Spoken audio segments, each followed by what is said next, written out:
Most homes have the standard 2-burner grill on the back porch, but not all homes sport their own rotisserie barbecue pit. This family decided to take things a step further and create something awesome. They made their very own DIY rotisserie barbecue pit. You can make your own rotisserie with these DIY instructions and make your friends, family, and neighbors extremely jealous.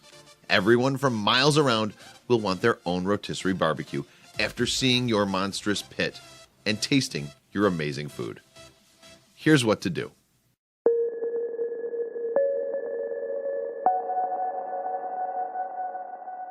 It's essential that you find a good location for your rotisserie barbecue.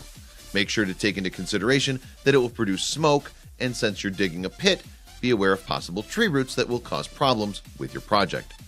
If you're using an electric motor, you'll need access to an electrical outlet. After deciding where you'd like your pit to be, level the ground and mark the perimeter, 28 inches by 68 inches, with stakes and flagging tape. Next, you'll want to lay flagstones around your perimeter to help distribute the weight of the cinder blocks and to help keep it from sliding into the pit. Without flagstones, the cinder blocks may fall into the pit. Dig a 1-foot hole within the perimeters of the flagstones. Use 12-inch strips of expanded metal with rebar stakes to help secure the borders.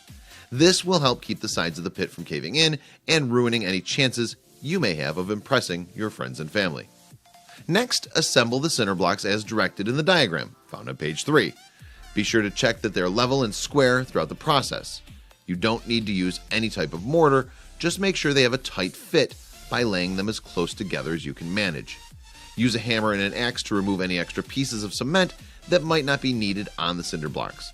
This will allow for a tighter fit and a more aesthetically appealing barbecue pit in your backyard. Here's a front view of the cinder blocks on top of the flagstone foundation. Be sure to have some of the cinder blocks laying on their side so that the holes allow smoke to vent through the back and side of the rotisserie pit. This will also allow the fire to breathe. Put 2 inches of sand or gravel on the bottom of the pit and drill a 1/2-inch hole on the top row of cinder blocks on both sides. These holes will be used to mount the hinge brackets for the lid. Interior of the pit with base for rotisserie spit. The base was made with some angle iron and a little bit of welding. Another view of the interior of the pit with base for rotisserie spit. They moved the base to the back side of the steel mesh to keep it out of the fire. Interior of pit with rotisserie spit in place. The base uses a pipe that slides within another pipe in order to raise or lower the spit. Use an 8-foot black steel pipe for the spit with a gear welded to one end. If you don't know how to weld, I'd recommend making friends with someone who does know how to weld. Support it in the pit by hammering the 4-foot by 1.5-inch pipe 24 inches into the ground, leaving 24 inches above the ground at both ends of the barbecue. Weld horizontal arms at the recommended height and a V-bracket to hold the rotating pipe. Now, let's work on the lid of your rotisserie. Cut a food-grade drum in half, lengthwise, and secure the angle iron and a 1/2-inch rod to create the hinge lid. Use the wooden hockey stick to create a handle and mount it 5 inches away from the lid with copper pipe and bolts, so you won't burn yourself handling your barbecue. It's pretty amazing what some people build in their backyards. Weld a 12-inch length of threaded rod to the back side of the lid to allow the lid to rotate. Feed it into the vertical hinge brackets on the side of the cinder blocks and secure with bolts. The above pictures show how to connect the lid to the barbecue pit as well as attaching the hockey stick handle. Before using your pit, make sure to burn off any chemicals by making a large fire and letting it burn for some time before preparing any food.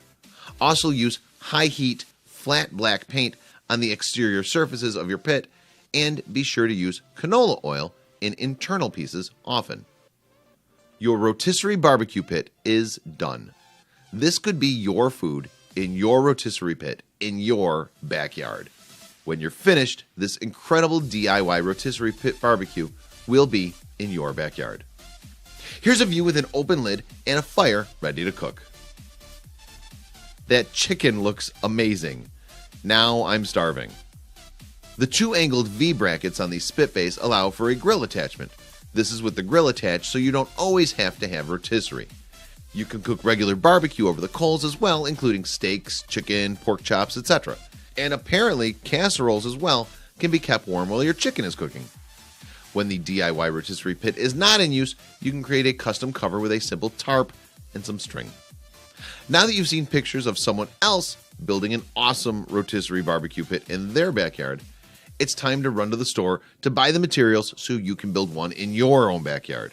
Just imagine, next week you could be having an amazing barbecue in your own backyard that someone will be talking about for summers to come.